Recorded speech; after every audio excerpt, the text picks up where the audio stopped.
Thank you, thank you. Feeling the love in here. Fired up to be with you guys. Definitely feeling a lot of love. Like I said, one gentleman came up to me and said, "Where's George?"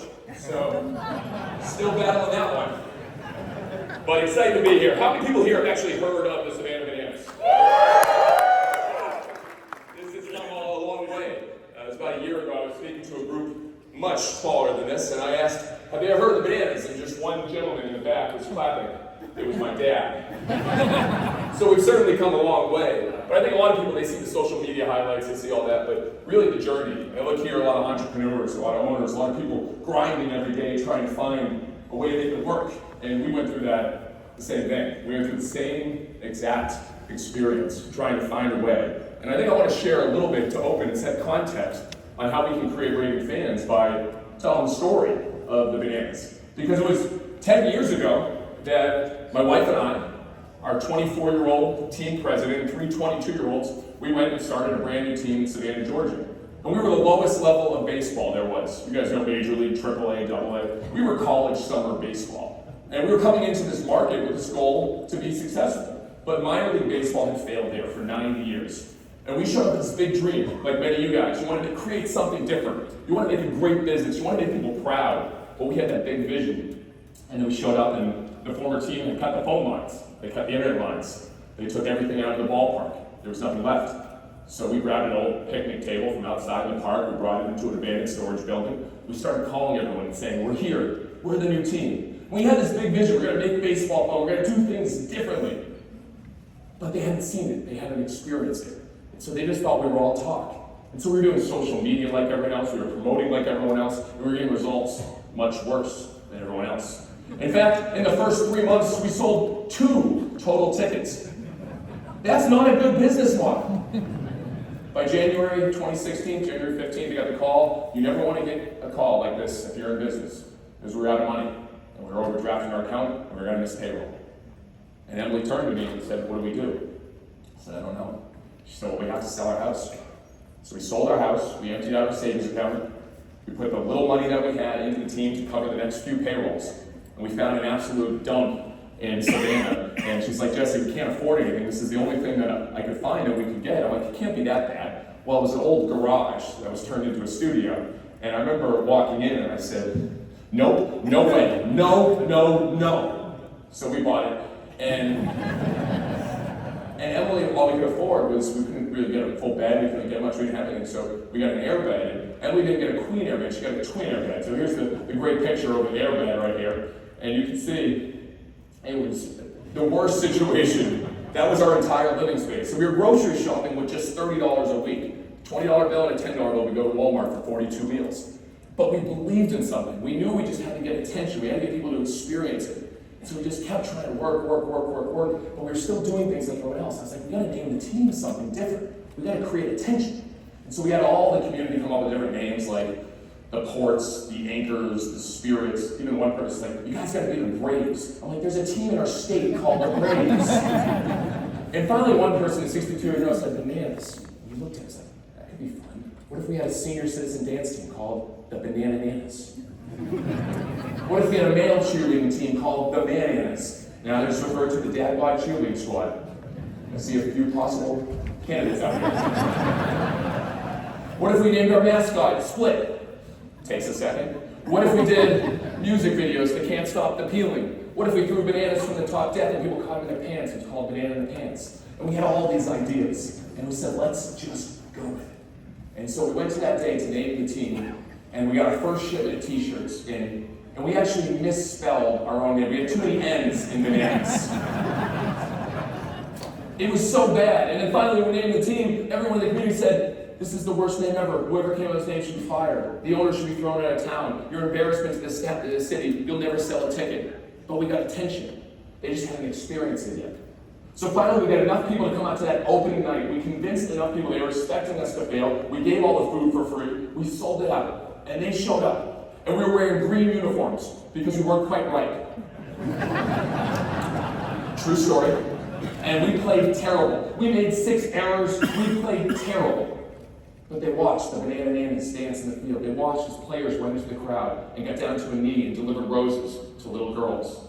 They watched as we broke down the barriers. They watched as we put a baby in a baby costume, in a banana costume. And before the game, we lifted the baby up, the banana baby, and we sang, "Na, Savannah, not here," to start the game, which makes no sense at all. But they watched all this and said, "This is different, this is remarkable, this is unique." And they started telling everyone. And we became obsessed with creating a better fan experience every single day. And that obsession has gone 10 plus years. And now 10 years later, we're so fortunate that we've sold out every single game. The wait list just passed over 4 million. And my wife and I, we're sleeping on a real bed now.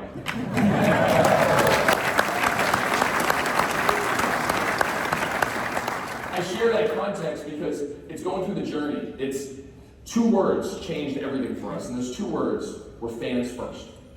We believe so many people are focused on chasing customers, but not creating fans. It's a different game. Customers are transactional, they come and go, but fans never leave.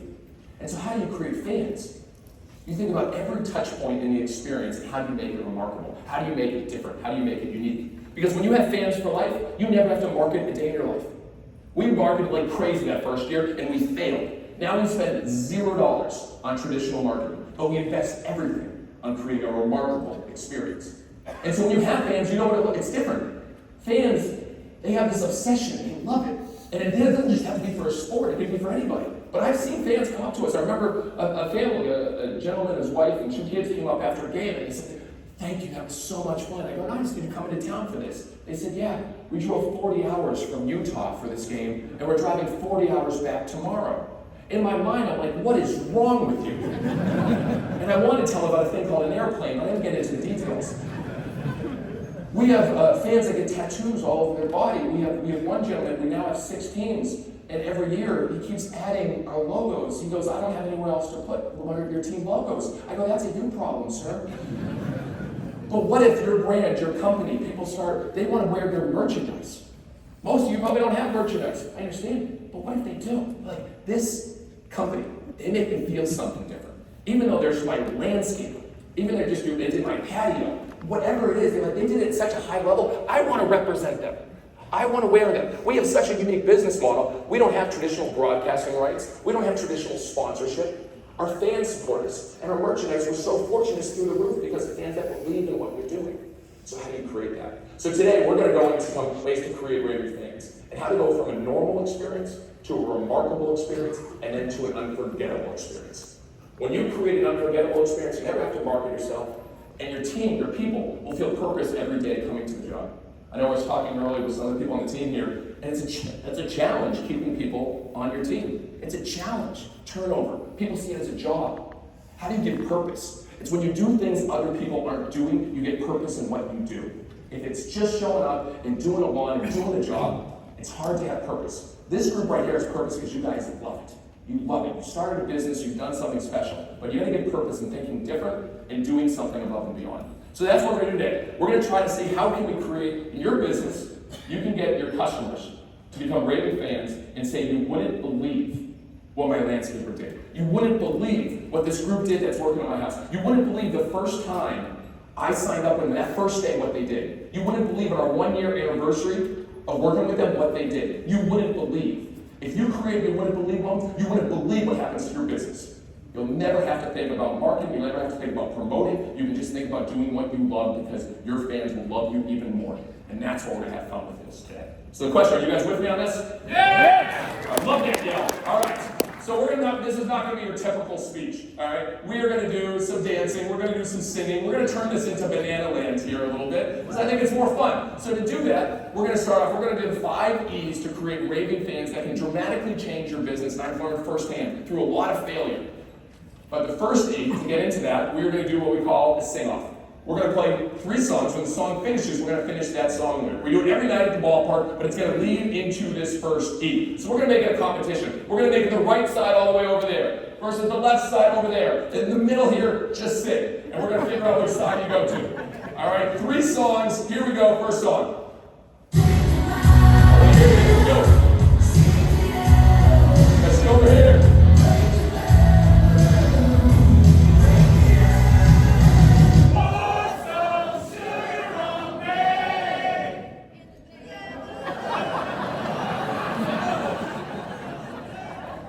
Sir, I think you scared everybody. entire building.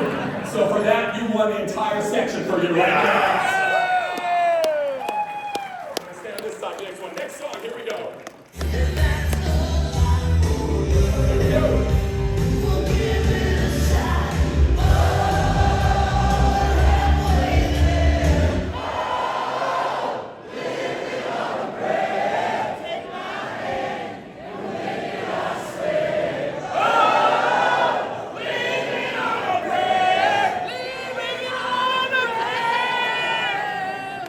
So glad you're in the industry that you guys are in. Like, this is tremendous. I'm giving it right here to the left side, all right? Now remember, the points don't matter at all. Here we go, next song. All right, let's get weird. I know, getting weird here.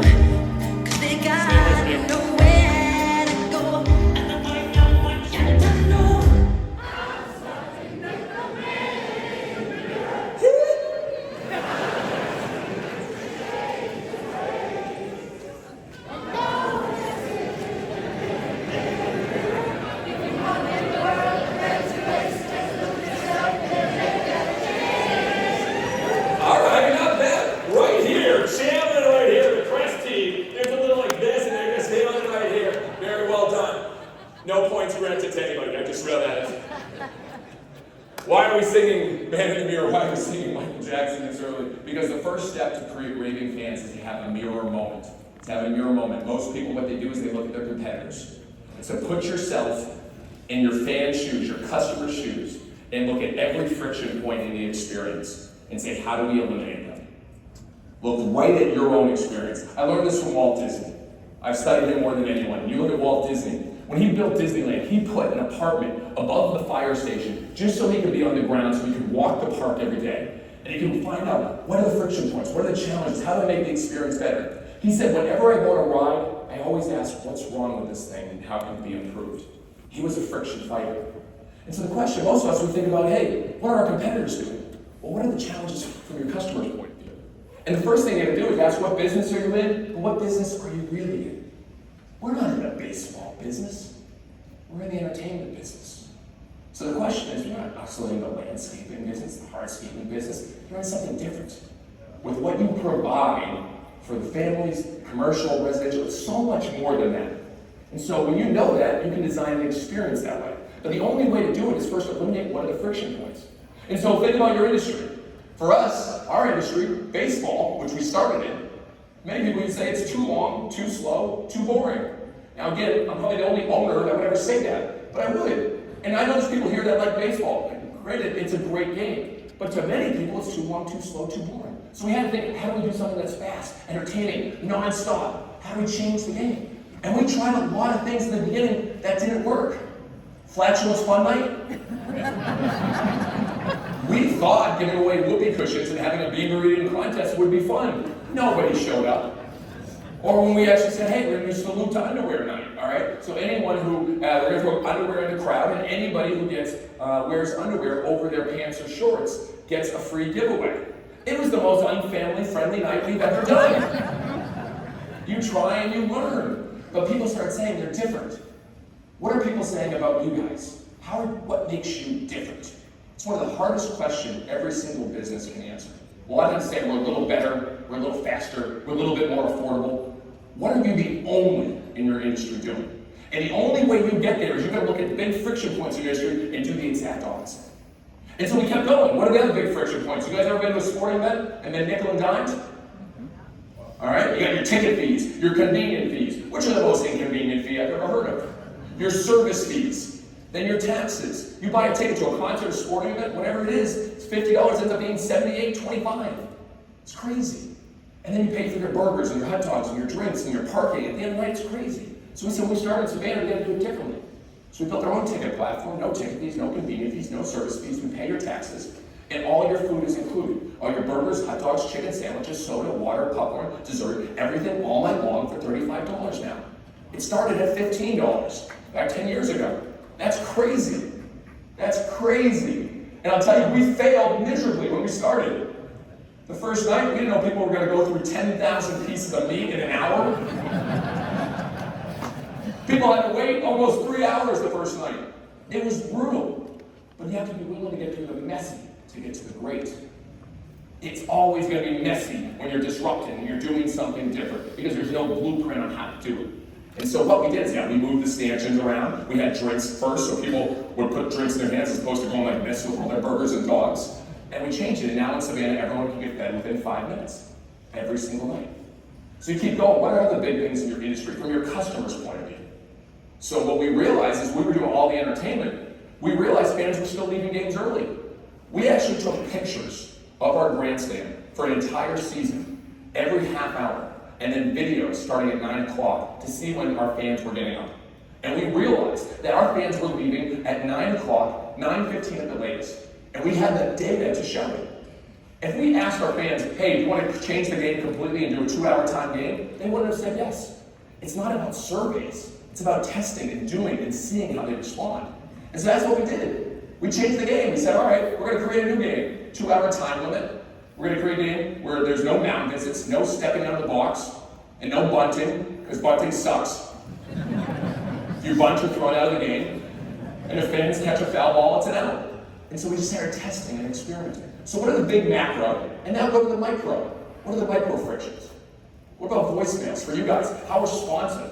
So many people, you're great at what you do. Maybe you're good at the business, maybe you're good at the landscaping, but how do you win at both? And so when we look at it, it's like voicemails. So many voicemails. Please listen closely as our menu options have changed. All right, I don't know if menu options are changing around the country every day, but if yours says that, please go back and change it. Ours is now Savannah, na, you've reached the Savannah Bananas. It's that song from back in the day in the middle of the bio. But even your whole music. We changed our whole music to ring, ring, ring, ring, ring, ring, ring, banana phone. And now every 2 weeks, someone calls us and asks to be put on hold. They're seeking out the friction. What about invoices, guys? We all have invoices in our systems. I've been part of it. Every pay point is a pain point.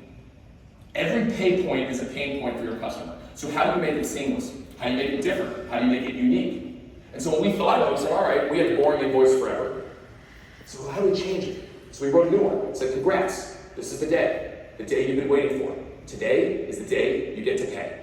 You may think you've had days like this, the day you bought your first car, the day you bought your first house, or the day you went on your first all-inclusive vacation, but nothing is quite like Bananas payday. So pull out your money order, savings bond, credit card, cash, check, Bitcoin, gold, and make that payment like we know you can. This is your moment, now seize it, your life will never be the same. Love your Bananas. And literally every week people call us, and they reach out like, thanks, that invoice made my day. It made your day? So when you think about these moments, look at the friction point. Put yourself in the shoes. Become a friction fighter. For all the owners here and leaders, have you done a friction audit on your experience? Or because you're so in your business, you just keep doing it, keep trying to grow without looking, why do we always do this? Because that is the starting point for all innovation, is eliminate the things that even cause a little bit of friction. I have a warning though. Once you start doing this, you will see friction everywhere. Every time you go to a restaurant, every time you're at the airport, you see it everywhere. For instance, I'll give an example, my bank, and I don't want to give away any names, so we'll just call them Bank of Shamerica. And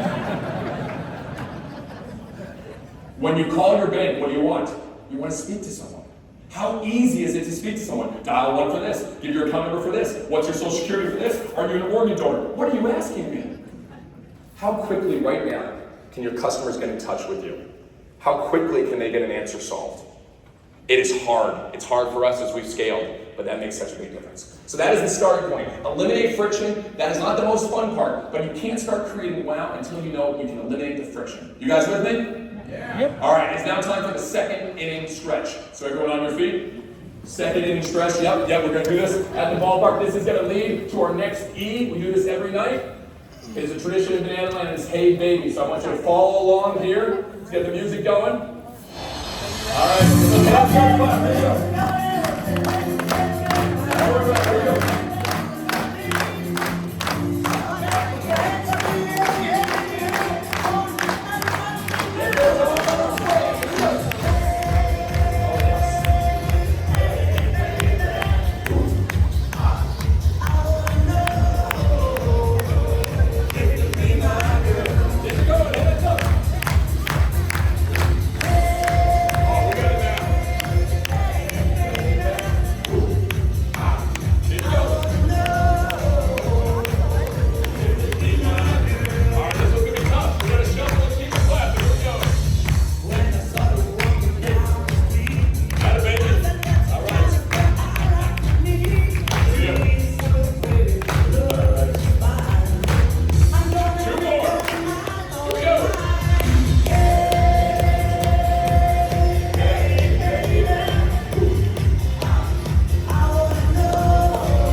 And then there was about 2 gentlemen over there just staring me down the whole time like this.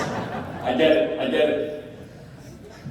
The second E to creating raving fans is to entertain always. Very easy for this group to say, hey, we're in professional services, we're not in the entertainment business. Well, the definition of entertain is to provide enjoyment. Provide enjoyment. I believe we're all in the entertainment business. The question is, how do we do it? How do we map the experience?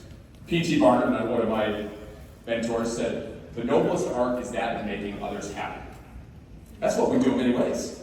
People showing up, seeing a beautiful landscape, makes you happy. You feel something. And so how do we map that experience, not just with a finished product, but every touch point? How do we map every moment to make people say, that was remarkable, or make them say, you wouldn't believe what they did? So that's what we had to do. At first we realized, hey, we got a few cool moments 10 years ago, but we said, all right, we got to go all the way from the first instance of them experiencing us to the last impression. And when you start mapping this, it's amazing what's happens with your customers. They turn into raving fans bigger than you ever imagined. And so we started thinking about this, all right, and the reality is you have to do the unscalable to do the scalable sometimes.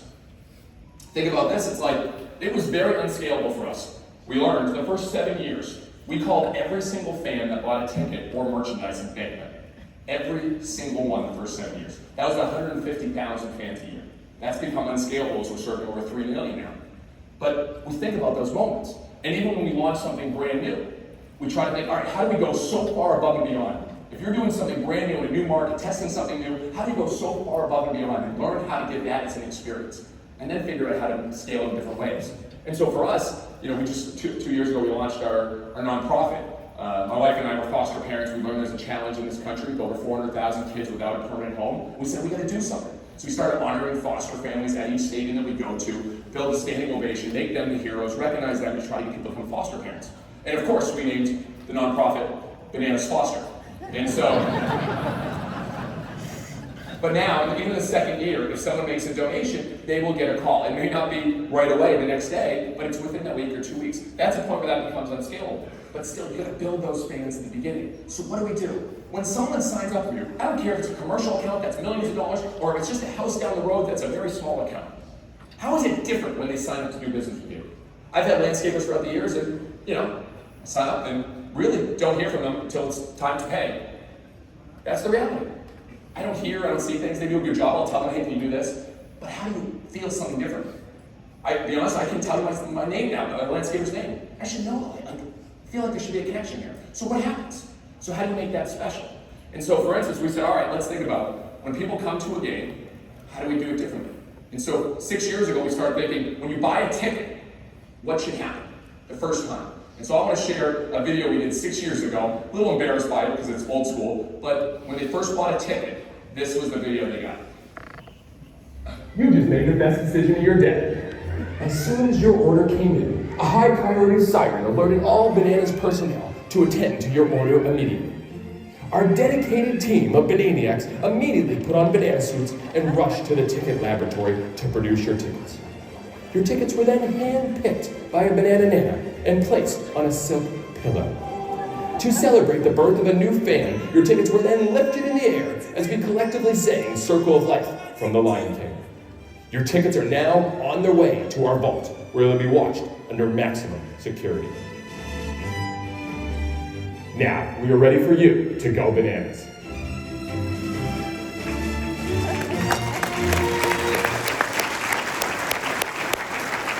We've done a little better in our filming since then, but the reality is, what is that first impression? What do you guys, when someone signs up with you, how do you make it special and different than everyone else? And so you keep going from that. We kept thinking, all right, well, what about if we send a playlist of music to listen to when they come to our game? And so we have Hey Baby, we have Holler Back Girl, This Is Bananas, we have other songs for our stadium. So literally you're coming to the game and send playlists. Then we send an email, what to expect when expecting. I mean, this is crazy, but even the first day you're going to serve people, get them excited about it. Think about it in a different way. We even hired a professional high fiver, which was really hard to find. No one wanted the job until finally a few years ago. A kid comes in our office, a 6-year-old kid, he starts high-fiving everyone. I said, kid, you got the job. He goes, what job? I know you're a new professional high-fiver. He goes, do I get snack breaks? I go, yes, plenty. And so his job is to high-five 1,500 fans per game. And we actually pay him, which breaks every child labor law in the books. We pay this money, we figured it out. But that was his job. My point is, what's that first impression? When you come into Savannah, one of the first things you might see are penguins. Not real penguins, we actually have what we call parking penguins. We put people in penguin costumes and they park your car. Now, does it make any sense? No, of course not. But the idea of a penguin parking your car, I thought's kind of funny. They actually hand out freezy pops to kids and they say, stay cool tonight. And I watched the Penguins on one of the last games. They were playing the song Waddle, but they were saying, waddle with me, waddle with me, waddle with me. Good job, Penguins. It's a good start. It's those moments. What are the first impressions when you show up? Is it all of a sudden they just hear a lot of noise? Oh, our landscaper's here. What are those? What's the difference? And they continue to map the journey. What people don't realize is that we weren't great at this, but we just kept thinking and going further and further along the journey. Right now at a Major League Stadium or a football stadium, our show starts at 2 o'clock for a 7 o'clock game. We do a rope drop, we have our players there signing autographs at 2 o'clock in front of the game, until 3 o'clock. Then we start our show, our Before the Peel show from 3 to 4:30. Then we do a whole march, then we welcome everyone with confetti and streamers. Then they come in. Then we have an hour and a half to 2 hour pre-show, which has 72 different items that happen, 72 different things that happen. Then the show happens for 2 hours. Then we have a post-game plaza party that goes for an hour. And then myself and the cast sign for another hour and a half till the last man leaves. That's an obsession. It's crazy and it's hard. But the people that are successful are the ones that do what others won't do. How do you do what others won't do? It's very easy to do the job, but to take it next level and maximize that experience from the beginning to the end. What about when something goes wrong? I had that. I had a patio job, supposed to be done in a year, took 2.5. Not good. A lot of challenges, a lot of adversity. But the question is, do you have a script when something goes wrong? Because when something goes wrong, you can create your biggest fan. But most people think, we messed up, we lost this one. No, how do you convert it? So what we think about is we actually have a rain delay script. We have a 4-hour rain delay script. If it's pouring rain, we want people to come to the game and say it's the most fun I've ever had at a baseball game, and they never threw a pitch.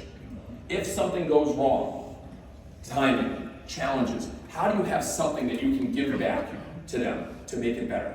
And so we think about this at our games. At Savannah, we have our players, we have our cast, they walk the fans into their car with umbrellas.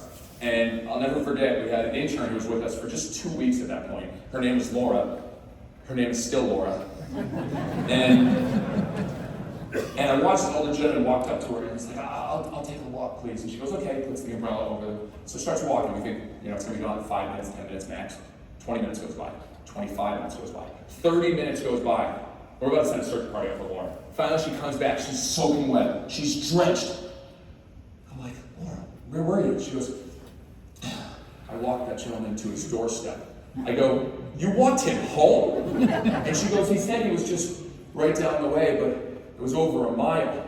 And I go, what? And she goes, fans first, right? She was with us for 2 weeks, and she knew 2 words to guide her in her decision. She literally went the extra mile for a fan, all right?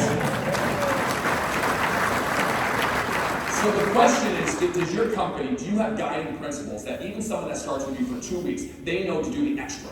They know to go that extra mile, do that something, even if it doesn't make sense on paper and it takes 10 minutes, 20 minutes. Those are the moments that live on in your organization. Stories is what makes the company who you are. What are the stories of the experiences that you created? And I would right now think about, what are those stories?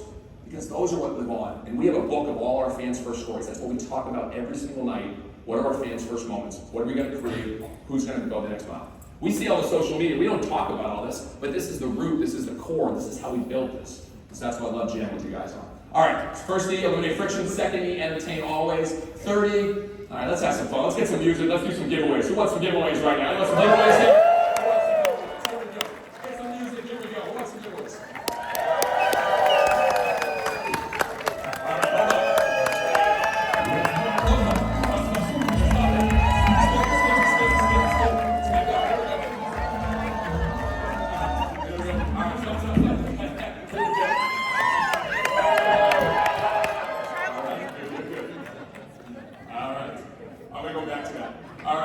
What are you holding right there?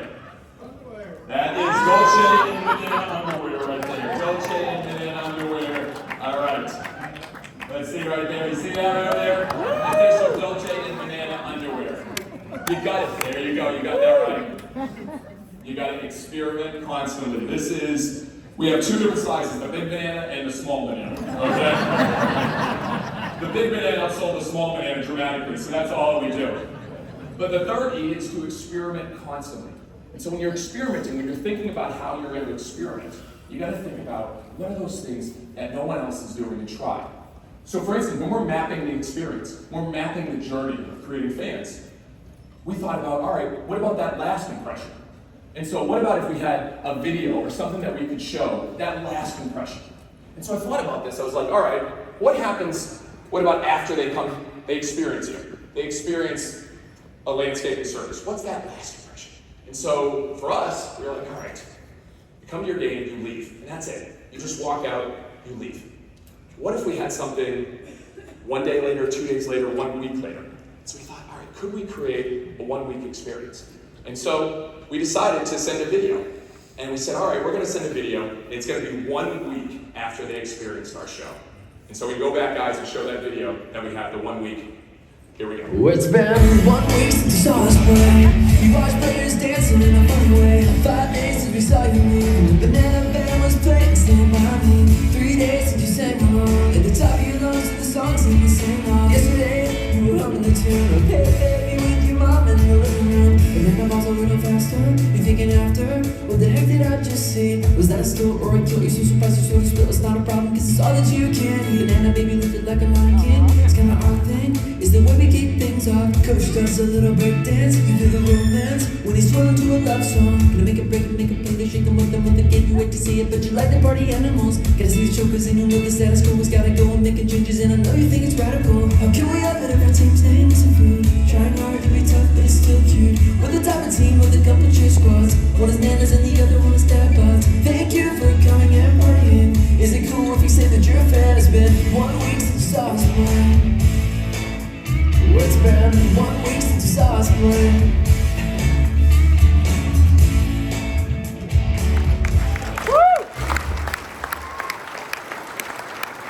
A lasting impression leaves a lasting impression. And so how do you create those moments that are unforgettable? And so that's what we think about, whole mapping the entire experience from the beginning to the end. That got an 87% open rate. We weren't trying to sell them. There was no merchandise on, there was no tickets. What about when people, they're like 1 year anniversary, 2 year anniversary working with you? What are some of those other impressions you can get? You gotta be willing to take experiments and try things. That didn't make sense. We spent a ton of time creating videos that is way past the game, but it's just something else to continue that experience for them.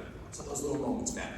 So when it comes to experiments, Jeff Bezos said it best, our success at Amazon is a direct function of how many experiments we do per year, per month, per week, per day.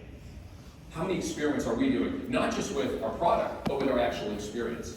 And so we think about this, one experiment can change everything. And one of the mindsets we learned is whatever's normal, do the exact opposite. No one gets excited about normal.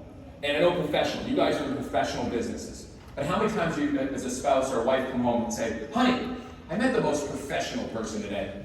They were just so professional. We get excited about unique, memorable, different. And so what are those experiences that you create? And so one experiment can change everything.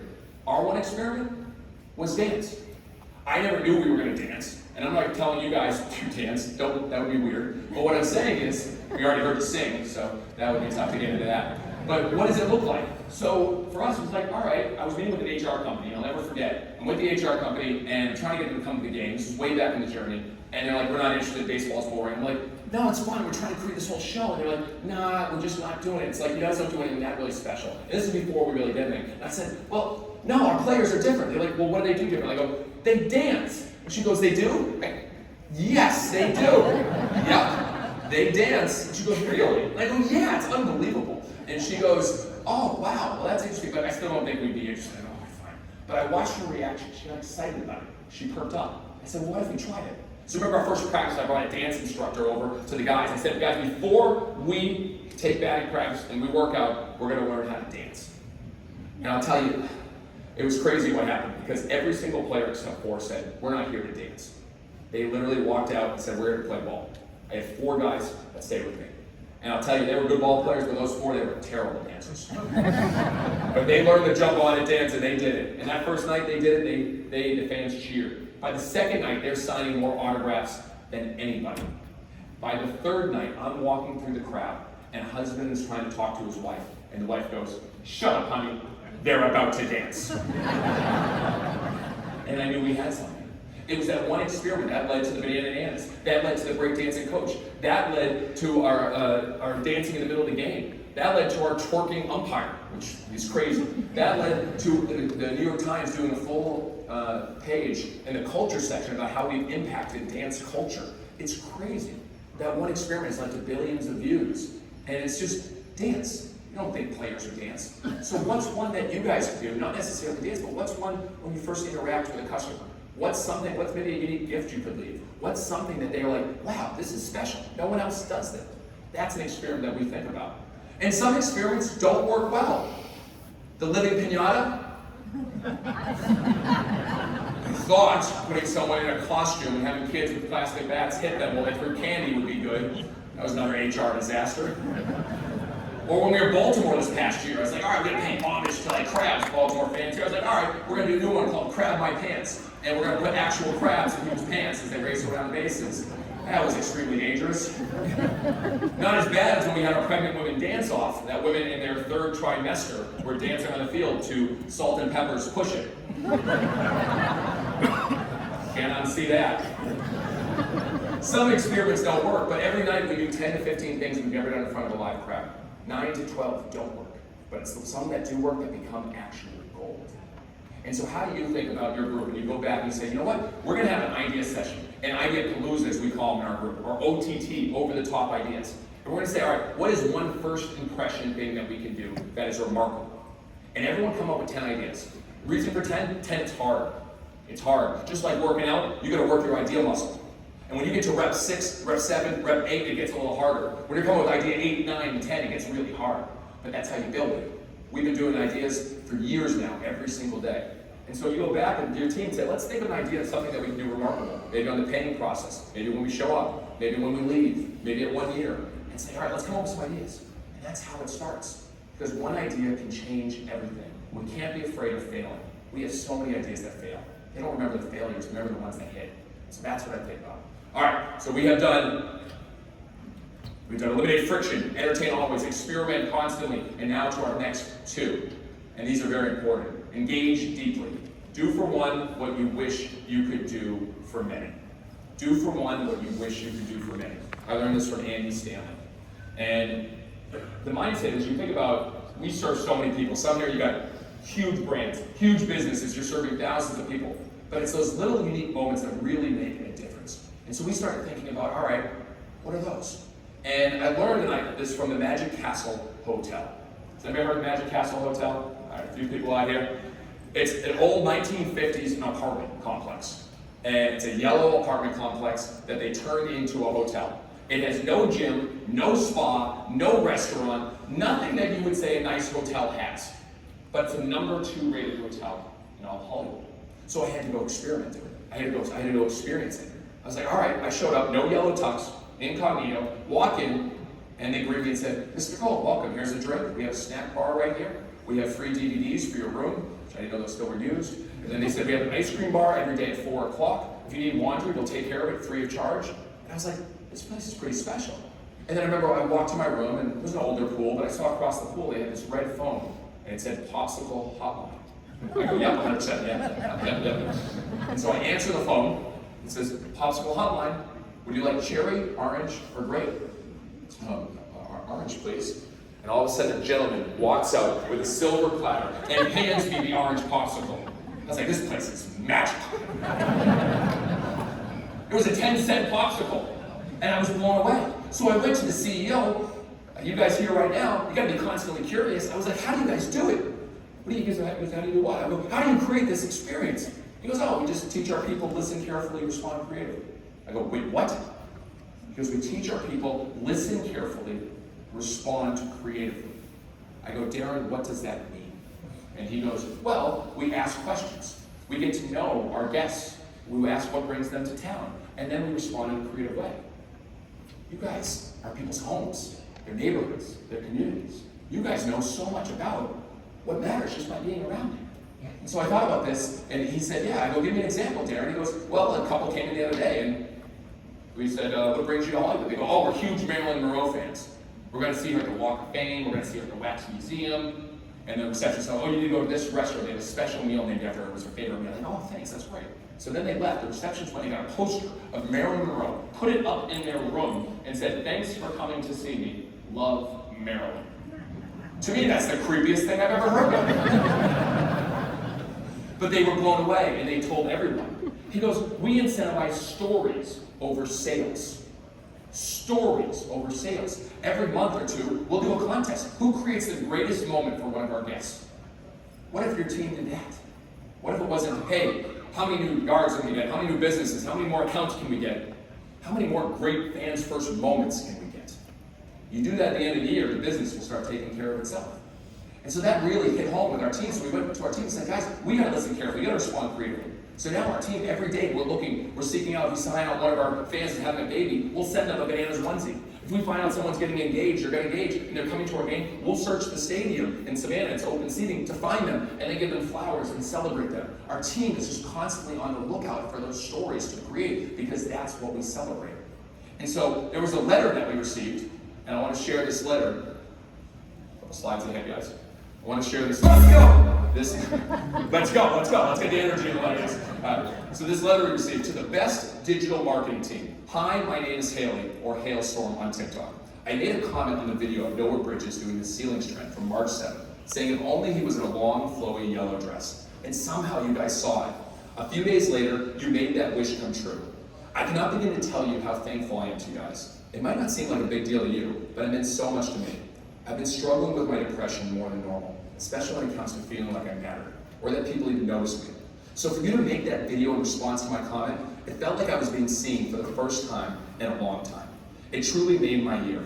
I hope you guys know the joy you bring to others, even if you're just doing your jobs. It gives us joy in some pretty dark times. With all the literal and figurative running you guys do, I thought you could use a pick-me-up. I figure if America runs on Dunkin', the runners of the Savannah Bananas might too." She gave us a bunch of Dunkin' gift cards. "I hope to get tickets in the lottery to see you guys in Akron, so I can thank you in person. If I do, I'll be the girl in the long, flowy yellow dress. Thank you, best wishes, Haley." So let me get some context to that. So she made a suggestion, said, "Oh, you guys should definitely do that with Noah wearing the yellow dress." And we went to Noah, and he's like, "Whew, really?" And we're like, "No, it's up to you." And he's like, "You know what? I think it'd be fun. The fans first. I'm open to doing this," which was crazy. He was open to doing it. He said, "Let's just do it." So here's the context for this video.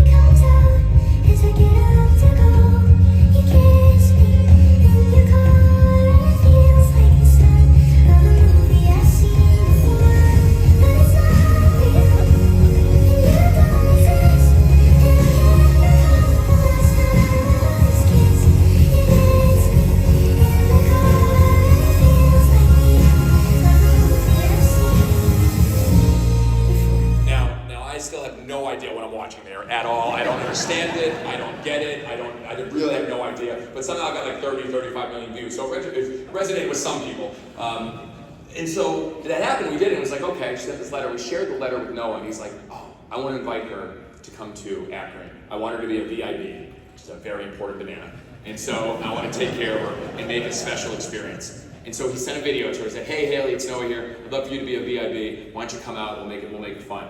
And then the key, I learned this from Steve Jobs, always have one more thing. So we had one more thing for Haley at that game. Here it is.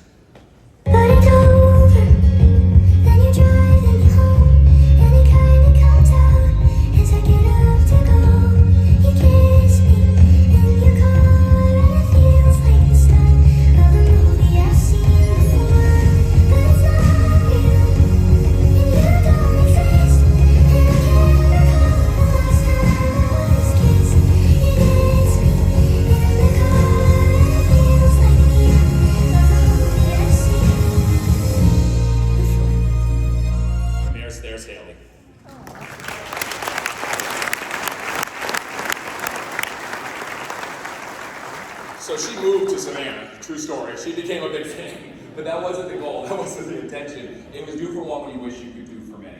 And so when you have an opportunity, you hear something that matters, or someone's going through a tough time, what can you do above and beyond? We really try to teach our whole team to think that way. But what about when it gets hard, when you're serving lots of people? One of our biggest challenges happened last year when we went to our first Major League Stadium. So what I did is I took the entire team up to the upper deck. You can see here, now we travel with 200 plus people. You do the unscalable to do the scalable. We hire another 300. But I said, guys, everyone thinks we're gonna fail here. We're at a major league stadium, we're too big for our britches. We can't do the small, intimate show. How are we gonna create this special experience? And I go, the same way we've always done it. It's one fan at a time. One fan at a time. And so right after that talk, our head coach, he started writing thank you letters. And he started putting them on different seats. You can show the video, different seats on all throughout the upper deck. And he'd sign it. And now that's a tradition that he has kept. And our players as well. They put thank you letters all over the upper deck. And so it's become a thing that we talk about. We say it every day. Win the upper deck. Win the upper deck. When we're playing in front of 80,000 or 70,000 with football stadiums, win the upper deck. And we cast it. We put our players, our cast, our staff. I go up there, we deliver roses, we do all that. What is your upper deck experience? What's your challenge? What's the little thing that maybe people don't pay attention to? You know, everyone looks at the yard, but what are those other little things that you can win the upper deck in? And you talk about that because those get noticed. When all of a sudden we go up to the other people cheer because they don't expect us. And so what are those unexpected things that you can do to win the upper deck? And I think that's what it comes down to. Do for one what you wish you could do for many. So we got to eliminate friction, entertain always, experiment constantly, engage deeply. We're going to finish big with the final one, which for this group of leaders here, this may be the most important one. So I need 4 volunteers to come up on stage. 4 volunteers to come up on stage. Come on up. Come on up. Over here. Yes, of course, sir. Way up you and one more. Come on up here. All right. Here we go. Come on up. Let's give them a round of applause. They make their way up there.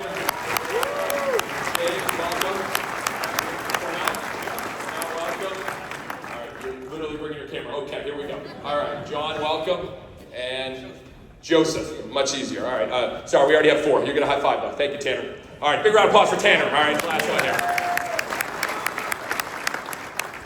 All right, here we go. This one. All right, yes, you are. All right, here we go. All right, let's spread it out a little bit, spread it out a little bit. Here we go. All right, this is our final E to create these raving fans. And it is called Dancing in the Dark, all right? So we need to see who's gonna really stand out, who's gonna take it to the next level. And so we've got Cornell, we've got James, we've got John, and we've got Joseph. If I touch your shoulder, take your blindfold off and walk off stage. If I touch your, not yet. Don't play.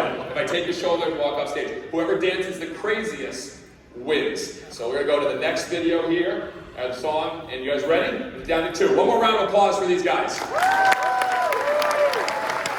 go. All right, get the music going now. Here we go.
Something I've never seen before. Well done. I don't think I've ever been more scared when he did the cartwheel right here in my entire life on stage. But that is standing out, John. Very, very well done. The final E to create these raving fans is to empower action. To empower action. To stop standing still, to start standing out. To be able to take chances and do things you haven't done before. It's very easy for us to go back to the business and do it the way we've done it before. But to do something we've never done, it's going to be hard. It's going to be a challenge. And so how do you do that? How do you get out of your comfort zone? And you might say, hey, it's easy for you. You're a crazy guy in a yellow tuxedo. Now, I was actually an extremely shy, introverted kid growing up. I was an only child. My parents got divorced. I was 5 years old and probably the shyest kid in the world. My dad was raising me, and he wanted to help me get out of my shell. And I grew up south of Boston, and he was like, I want to find something that we can do. And we thought about the Red Sox. And with this business, there was an opportunity to be the honorary bat boy for the Red Sox. So he put my name in there to be honorary bat boy. Now I didn't know the Red Sox, I didn't know baseball, just a 5-year-old shy kid. But so he took me there, and I went to Fenway Park, and I'm in the dugout waiting, and I'm by myself sitting there just waiting for my moment to wave. And then all of a sudden a player came up next to me, and he sat down, and it was Hall of Famer Lee Smith. And he spent 20 minutes with me, just talking to me. He gave me my first ever fans first moment. He made me feel like it mattered. He showed that he cared. He could have been doing anything, but he sat with the kid that was sitting alone to make him feel something special. And so after that, immediately I went to my dad. I was like, Dad, I want to play baseball, and I want to play for the Red Sox. I'm the biggest Red Sox fan in the world. I'm going to do it. I'm going to do it. And that was my dream. I was like, this is going to happen. And my dad was like, all right, well, we should sign you up for T-ball. So he signed me up for T-ball, and he tells this story. And all of a sudden, I'm coming up to bat the first time, and I go back to that shy, introverted kid, and I'm dragging the bat all the way up to the plate. And then all of a sudden, my dad yells from the side, Jess, swing hard in case you hit it. And every time I came up, my dad would yell, swing hard in case you hit it. And so I started at 5 years old swinging harder than I've ever swung before, and I swung and missed a lot. But when I made contact, I made pretty good contact. And that mindset stayed with me. Swing hard in case you hit it. So my whole life, I'm trying to take big swings. But the key is you first got to be able to come up to that. You got to take a chance. And so I looked at baseball history. I said, all right, who's got the most hits in Major League Baseball history? You guys know? Pete Rose. There you go. You know how many hits he had? That's unbelievable right there, sir. Very well done. 4,256. Yes, he had over 4,000 hits. But he also had about 14,000 at-bats. He had 2,000 more at-bats than anybody that ever played the game. Of course he had more hits. He kept coming up to bat. So I looked at who failed more than anyone else in Major League Baseball history. Who had more strikeouts? Which hitter struck out more than anyone else? You guys know? Not Pete Rose. No, not Babe Ruth. That's number one guess. No, because he's not known for his strikeouts. He's known for his 3 home runs in Game 6 of the 1977 World Series. He's known as Mr. October. He's a Hall of Famer. It's Reggie Jackson. You're not remembered for your failures. You're remembered for your hits. He's a Hall of Famer. How many people here remember the Amazon Fire phone? Nope, nobody. That was a $150 million failure.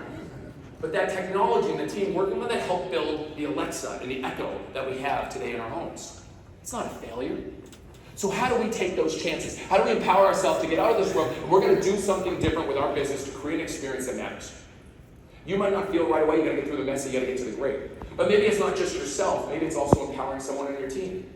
For us, many people say we empower a guy named Reggie, but I think it's the other way around. Here's a picture of Reggie. So Reggie reached out our first year, 2016, started calling before we even started the season. He said, hey, it's Reggie here, just want a job. We go, Reggie, the job fair is not till April. He goes, okay, just really want a job. And he called every single week asking me for a job. Talked to my wife, talked to me, talked to our president. He said, finally, Reggie, the job fair is there. He goes, all right, I'll be there. So he shows up at the job fair, a big smile just like that. We're like, all right, Reggie, you can do it. You can meet and greet fans, you can do tickets, you can do some trash. He's like, I'll be there. And he showed up every single day with a smile on his face, every single day. He was more noticeable than me in my yellow tuxedo. And every day he said, it's a great day for a ball game, even if it's about to rain. He's like, great day for a ball game, just so excited. After 3 years, he comes up to me finally, he goes, hey Jesse, for the first time, my birthday's on a game day. Just want to let you know. And then he proceeds to tell everyone on our staff that his birthday is on a game day. So finally his birthday comes, game day, we're having our pep rally before, and all of a sudden we say, you bring him in and we say, he starts singing happy birthday. And he goes, for me? Of course it's for you, Reggie. So we give him a cake, we give him some balloons, and we create a moment. And then we said, all right, hey, one more thing, Reggie. And always have one more thing. I said, Reggie, come down to the dugout before the game. He goes, whatever you need. So we had the starting lineups, we had the teams lined up like this, everyone's standing, sold out crowd, batting first for the Bananas, batting second for the Bananas, and finally after the game we said, fans, last but not least, you know him, you love him, let's hear it for Reggie. He throws his arms up like this, and he runs through the tunnel, and when he gets to the end of the tunnel, our coach is there waiting for him with the jersey with his name on it. Put the jersey over him, and he stands there for the national anthem. He puts his hat on, and you can see he has a tear coming right down his face. At the end of the night, he said it was one of the best days of his life. All we did was just create a moment. And so it was special. But then it got really weird. Because he was in the dugout the whole game with the team. And he was there the whole game. And the next day, the players come to me and said, Jesse, we've been thinking about this. We really want Reggie to be a coach with us. I go, Reggie? A coach? And they go, he was in the dugout, he was bringing energy, we felt like we were playing for him, he was firing us up, he's an energy giver, we want him. And he really wants to make his special drink for us. I go, what is his special drink? He goes, he won't tell you what's in it. I go, what do you mean he won't tell you? He won't tell anybody. I go, he won't tell you. He goes, I'm gonna find out. He goes, he won't tell you. I go, Reggie, what's in your special drink? He goes, oh, you mean Reginade? I go, yes, what do you call it? He goes, I can't tell you. I go, Reggie, I'm the owner of this team, you're serving the players, what are you serving? He goes, you promise you won't tell anybody? I go, yes. He goes, water, ice, and Gatorade mix. I go, you're good, Reggie, keep serving. Keep serving. So then all of a sudden he becomes a coach and starts giving pep talks to the guys. So I come in, he's giving a pep talk to the guys. He's like, hitters, don't swing at anything unnecessary. It's good advice, Reggie, very good advice. So we go to the championship game, I'll never figure out the championship, and all of a sudden we catch the final ball, whole stadium erupts, everyone goes to celebrate, and the first thing they do is they hand Reggie the trophy. They start chanting Reggie. And then after the game, Reggie is signing more autographs than everybody. And now Reggie travels around the country as our motivational coach. And people look up to him, people cheer for him, people go nuts for him. It's Reggie, thank you.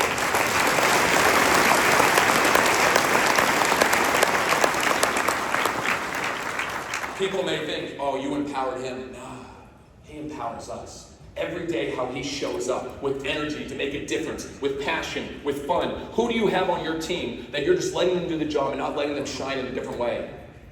Those opportunities, Reggie inspires every single one of us. So when you think about how do you create these raving fans, first create raving fans on your team. Give your team purpose on what they do and why they do. And it's not just a typical job, there's something more to that. And so when you do that, you have a team of people that are obsessed with creating raving fans. And sometimes it might not be something big like some of the crazy things we do, but maybe it's something as simple as a thank you. Maybe for some of your clients, your customers, or your team members that have been with you for 2, 3, 4, 5, 10 years. Maybe instead of just sending a thank you text or a thank you email, you turn out, you get a phone, and you actually go and you record a video, and you tell them, hey, I'm thinking about you, just thank you, made such an impact on our business. It means more than you know. For 7 years, we wrote thank you letters, and now we do videos because you can see the sincerity of how much it matters.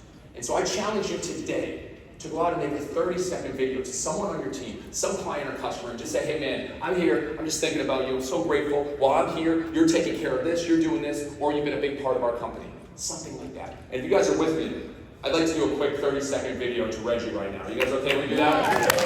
All right, so I'm going to do a quick 30-second video to Reggie. And here's what, if you guys, when I raise my arm, if you guys can cheer a little bit for him, that'd be great, okay? Here we go. Hey Reggie, I'm here with this amazing group right now.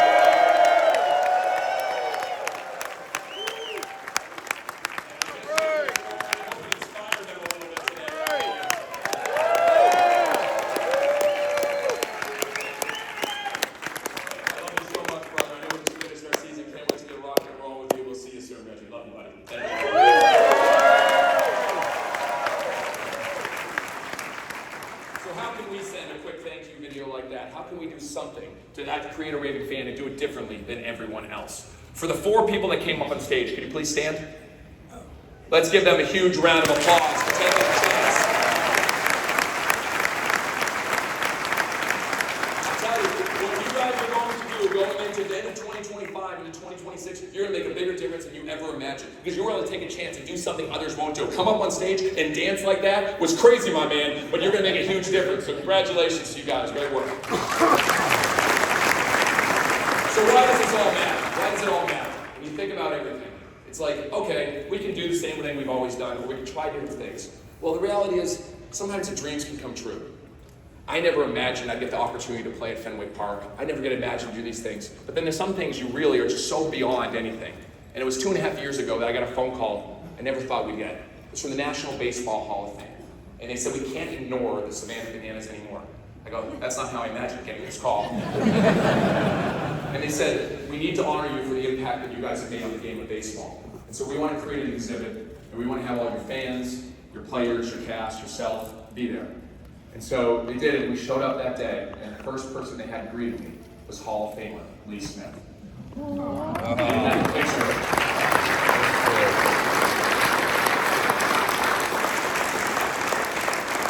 reason we were in the Hall of Fame was because of being fans first, putting them first every step of the way. And so, of course, the next day we do the same picture that we did back. Just looks a little different now than it did 35 years ago.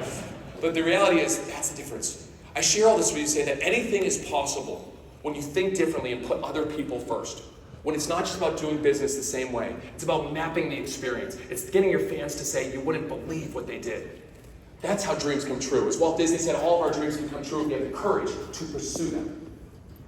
The brilliant philosopher, Will Ferrell, once said, keep throwing darts at the dartboard, you'll eventually hit the bullseye. I challenge you all to take those chances, to do things you've never done before, to stand out, to be different, to have fun, and to swing hard in case you hit it. Thank you, guys.